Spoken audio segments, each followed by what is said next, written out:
Ne plus voir des dizaines et des dizaines de consommateurs de crack entassés sur la voie publique dans le nord de la capitale, voici l'objectif de la mairie de Paris.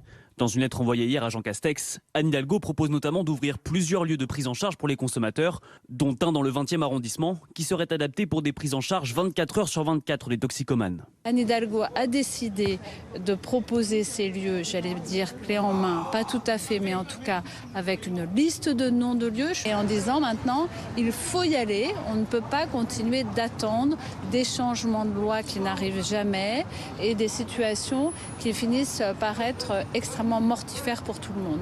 Au total, Anne Hidalgo propose d'ouvrir 4 sites de prise en charge, en plus des 8 lieux d'accueil déjà ouverts à ce jour. Mais pour ce riverain qui a pu échanger avec la maire de Paris hier, cette solution ne permettra pas de régler le problème à court terme. C'est évidemment une solution de moyen et de long terme, et probablement la bonne solution, la plus humaine, mais pas la solution de court terme à la catastrophe humanitaire qui se joue en ce moment aux abords des jardins des Halles. Catastrophe humanitaire pour les toxicomanes et puis catastrophe sécuritaire pour les riverains. Pour cet autre habitant, il faudrait d'abord éloigner les toxicomanes de la capitale pour régler le problème.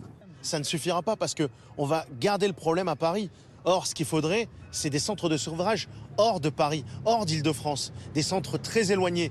Ils le disent eux-mêmes, ils veulent s'éloigner de Paris parce qu'ils ont cristallisé trop de souffrances, trop de déchéances, ils ont trop de mauvais souvenirs. En tout cas, dans sa lettre envoyée au Premier ministre, Anne Hidalgo demande le soutien de l'État pour financer les lieux de prise en charge des toxicomanes.